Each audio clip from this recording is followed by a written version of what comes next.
Allison and I'm here with the Baby Lock Crescendo. The Crescendo is Baby Lock's top-of-the-line sewing and quilting machine, and it has some of the most amazing features to work with. No matter what kind of project you're doing, making bags, garment construction, quilt piecing, or free motion quilting, this machine has great features for everyone. The machine comes with 13 different feet, including your standard zigzag foot, quarter-inch foot for quilt piecing, a couple of different free motion quilting feet, as well as a digital dual feed system. It also comes with a knee lift and this extension table, which makes it very easy to work with larger projects so that your project won't pull to the left and give you a funny stitch or a distorted stitch. It also has 11.25 inches of workspace to the right of the needle, and it has enhanced stadium lighting, which is going to illuminate 10 inches around the needle. Now, I also have on this machine a 7-inch LCD full color touchscreen, so I can choose my stitch with the touch of a button, and I can scroll through the available stitches also just by pushing the buttons. I have a one-step buttonhole, and whenever I choose a stitch, the machine will let me know which presser foot to use to get the best result. Now, if I decide that I want to use something that has a direction, then I can mirror image that stitch so that it'll flop the direction. And I can also switch from a single needle to a twin needle with the push of a button. All I have to do is insert the needle. And it's going to show me a preview of what the stitch will look like here on the front of the machine. Now, if I decide that I want to drop my feed dogs for any reason or to free motion quilt, once again, the push of a button, and it's going to let me know to put my free motion quilting foot on the machine. I can also adjust my stitch width, my stitch length, the left and right position of the needle, as well as my tension here. So let's get the Crescendo threaded up and see how well it stitches.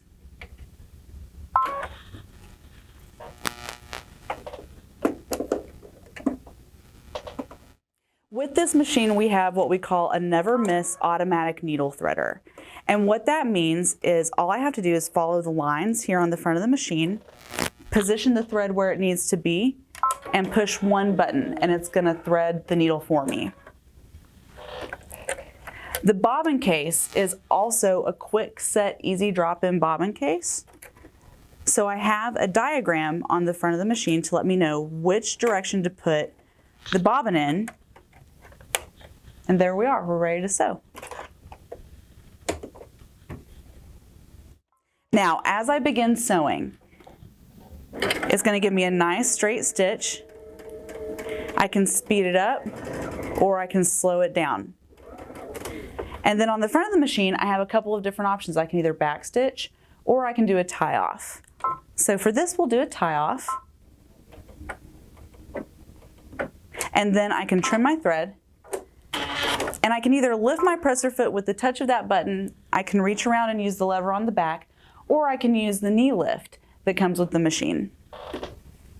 And I get a beautiful stitch.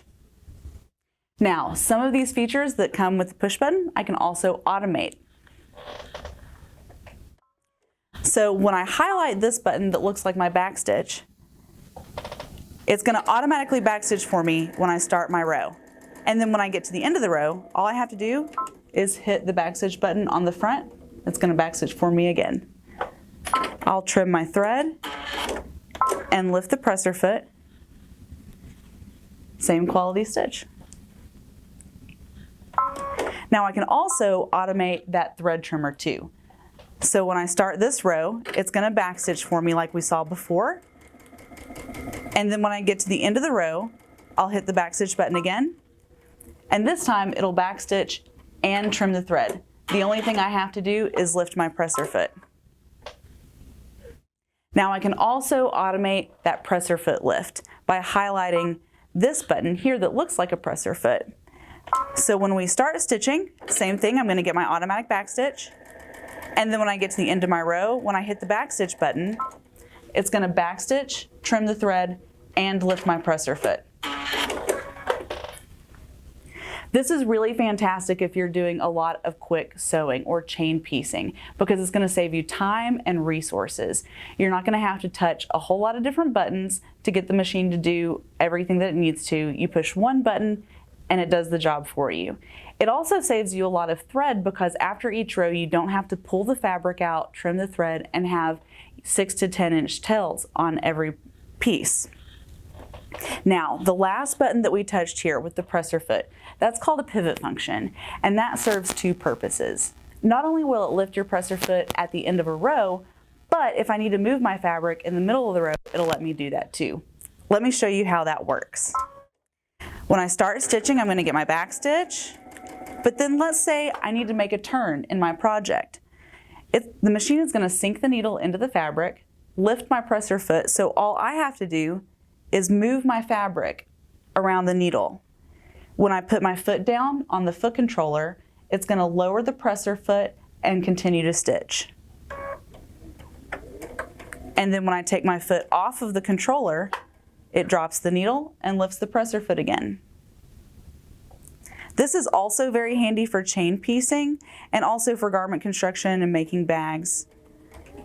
And then we'll do our back stitch, trim the thread, and lift the presser foot.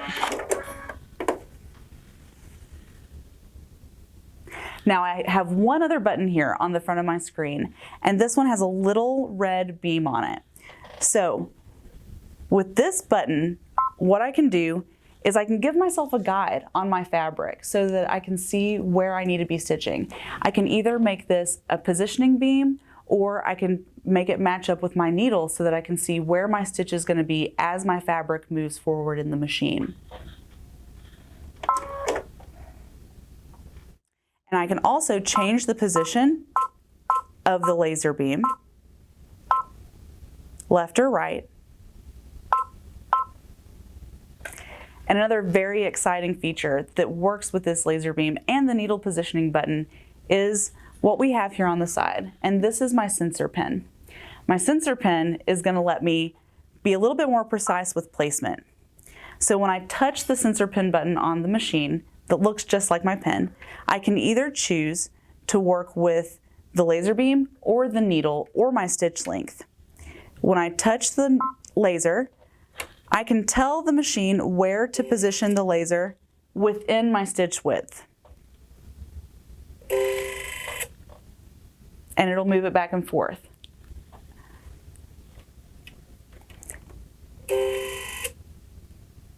Now, the other thing that I can do is tell the machine to change where my needle is positioned. So I'm going to move it just a little bit to the right and click OK, and it's going to move the needle for me. This third option, if I select a point down past where the needle is, that's a stopping point for the stitching. So the machine will stitch to that point and then stop. This sensor pin is really handy for small, minute changes so that you can be very precise with any project that you're working with. The laser beam is something that I use quite often for chain piecing or half square triangles. It's very easy to make sure that you're getting that precise 1/4 inch with anything that you do. Now, one of my other favorite features of this machine is called an automatic fabric sensor system. If you like to work with different weights of fabrics, you know how difficult it can be to adjust your machine to the different settings so that it's going to give you the same quality of stitch on any type of fabric. So this setting is here in your settings, and you can turn it on or off. But when it's on, I don't have to worry about a thing. Now, I know that you're rarely going to sew with tissue, but just watch how easy it is. We're going to go from a tissue to 2 layers of 10-ounce denim with just a regular straight stitch and my standard presser foot on the machine. Now, if you notice, my tissue is not getting pulled down into the feed dogs. It's feeding right through without an issue. And then we're going to go straight into the denim And I'll fold it over so that you can get a good look at how easily it tackles that change. We'll do a tie off.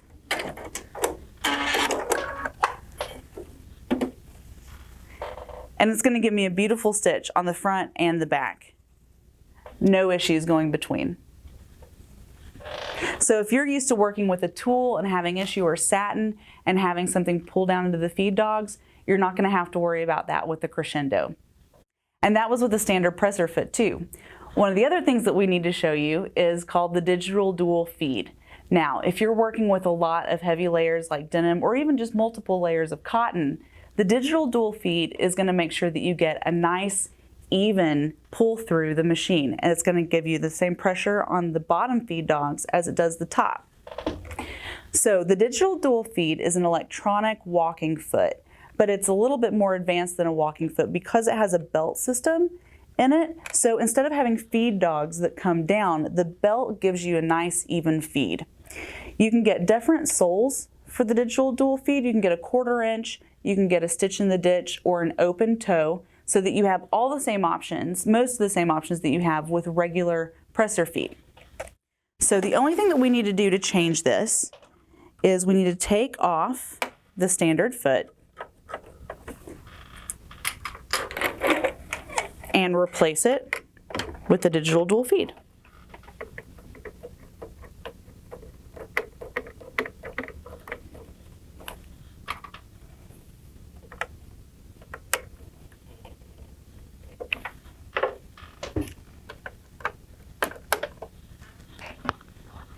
Now what I have prepared here is a small quilt sandwich just to show you how easy it is to work with multiple layers and something practical like a binding, putting binding on a quilt. So I have the backing of my quilt, batting, top, and then a binding here. So I'm going to put this under that foot. And when I have the digital dual feed on, the machine knows because it plugs into the back and it'll show you which stitches you can and can't use with the digital dual feed. So as I start stitching, it's going to pull through very seamlessly. I don't have to pull it through the back and I don't have to try to make sure that it goes past the needle. It's going to give me a nice seamless flow.